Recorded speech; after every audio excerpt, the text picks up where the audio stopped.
दोस्तों, दुनिया में तो कई छोटे मोटे घोटाले तो होते रहते हैं, पर आज हम बात कर रहे हैं उस घोटाले की जो पूरे भारत को हिला कर रख दिया था। जी हाँ दोस्तों, हम बात कर रहे हैं हर्षद मेहता स्कैम, जो सन 1992 में हुई थी। हर्षद मेहता को स्टॉक मार्केट का अमिताभ बच्चन भी कहा जाता था और इन्होंने प्रधानमंत्री पर रिश्वत लेने का आरोप भी लगाया था। तो दोस्तों, आज हर्षद मेहता की पूरी जीवनी के बारे में हम बात करेंगे, तो वीडियो के लास्ट तक बने रहिएगा।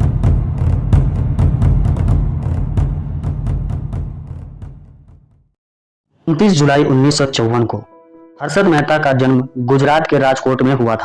उसका कुछ वक्त छत्तीसगढ़ के रायपुर में भी बीता, लेकिन उसकी किस्मत उसे ले आई सपनों के शहर मुंबई, जो उस वक्त बंबई हुआ करता था। बीकॉम करने के बाद हर्षद ने एक बीमा कंपनी में सेल्समैन की नौकरी कर ली, लेकिन ना ये नौकरी हर्षद के लिए थी और ना हर्षद इस नौकरी के लिए। उसकी किस्मत में तो शायद कुछ और ही बनना लिखा था। फिर हर्षद ने एक ब्रोकेज फार्म में उसने नौकरी कर ली। इस फार्म के कर्ता धर्ता प्रसन्न परिजीवन दास को उसने गुरु मान लिया और स्टॉक मार्केट के हर पैंतरे को बारीकी से सीखने लगा। 1984 में उसने खुद की कंपनी शुरू की और बॉम्बे स्टॉक एक्सचेंज की मेंबरशिप ले ली। 80 का दशक खत्म हो रहा था, लेकिन हर्षद का जलवा बढ़ता जा रहा था। 90 का दशक आते आते हर अखबार में हर्षद छाया हुआ था। हर मैगजीन में उसकी तस्वीर छपा करती थी और बड़े बड़े लोग उसके साथ मीटिंग के लिए तरसते थे। कहते हैं कि जब ऊपर वाला देता है तो छप्पड़ फाड़ कर देता है। हर्षद के साथ भी ऐसा ही हो रहा था। नए लोग उसके जैसा बनना चाहते थे, पुराने लोग उसका नाम इज्जत के साथ लेते थे और सब यही जानना चाहते थे कि हर्षद मेहता का राज क्या है। हर्षद वो पारस पत्थर है कि जिस शेयर को छूता था वो सोने का हो जाता था। हर्षद की वैल्यू स्टॉक मार्केट में कोहिनूर से भी ज्यादा थी, लेकिन हर्षद मेहता का राज समझने के लिए समझना होगा उसके काम करने का तरीका। एसीसी के शेयर में जब उसने दिलचस्पी ली वो 200 रुपये का था, लेकिन थोड़े ही वक्त में इस शेयर की कीमत 9,000 तक पहुंच गई। सोचिए कि वो कौन सा राज था जिसके खुलने पर देश का बैंकिंग सिस्टम हिल गया था। वो ऐसा क्या करता था कि शेयर बाजार के होश उड़ जाते थे, और वो शख्स कौन था जिसने ये खुलासा किया था। टाइम्स ऑफ इंडिया के पत्रकार सुचेता दलाल ने हर्षद का भांडा फोड़ा था।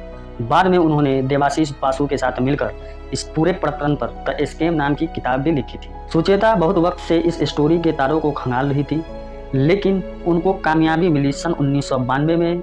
उन्हें पता चला कि मेहता बैंक से 15 दिनों के लिए लोन लेता है और 15 दिनों में इस पैसे को वापस कर देता है। मजेदार बात यह है कि कोई बैंक 15 दिन के लिए लोन नहीं देता। यहाँ हर्षद की ट्रेनिंग काम आ रही थी, जो उसने शुरुआती दिनों में सीखी थी। उसकी बैंकिंग सिस्टम में अच्छी जान पहचान थी। बैंकों को जब कैश की जरूरत होती तो वो सरकारी बॉन्ड दूसरे बैंक के पास गिरवी रखकर पैसे ले, लेकिन असलियत में बॉन्ड का लेन देन नहीं होता, बल्कि एक रसीद से काम चल जाता है।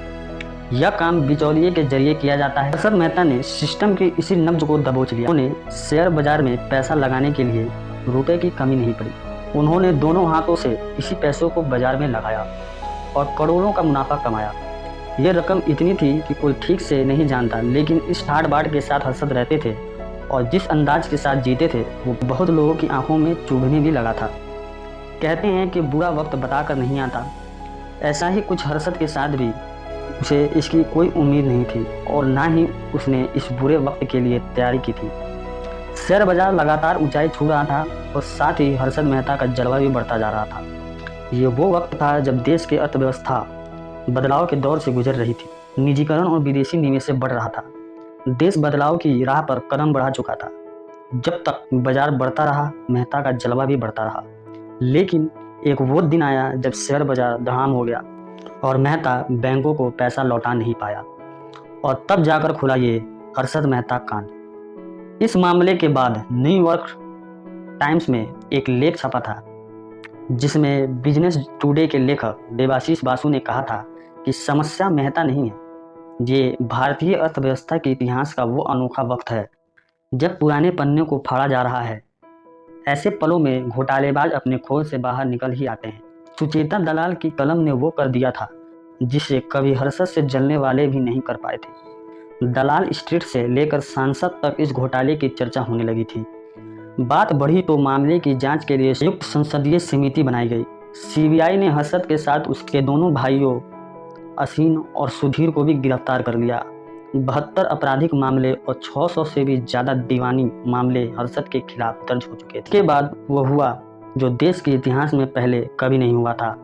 जी हाँ दोस्तों, मेहता ने एक प्रेस कॉन्फ्रेंस में दावा किया कि उसने पीएम नरसिम्हा राव को 1 करोड़ की रिश्वत दी थी। कांग्रेस और नरसिम्हा राव ने आरोप को नकार दिया। इसका कभी कोई सबूत नहीं मिल पाया। जमानत मिलने के बाद मेहता ने फिर से अपना धंधा शुरू कर दिया था। एक के बाद एक केस में उसे जमानत मिलती जा रही थी।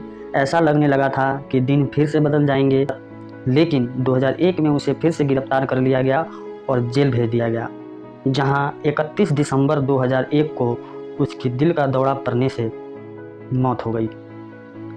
आरबीआई की जनकिरामन समिति की एक रिपोर्ट के मुताबिक 1992 का ये घोटाला 4025 करोड़ का था, जिसमें सबसे बड़ा मामला एसबीआई के साथ किए गए 600 करोड़ के फ्रॉड का था।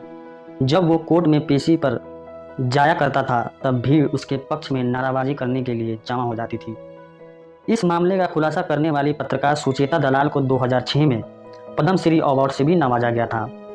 पहले अपने ब्लॉग में एक लेख में सुचेता लिखती हैं, मेहता के साथ दिक्कत ये थी कि उसने कभी अपना फॉर्मूला नहीं बदला।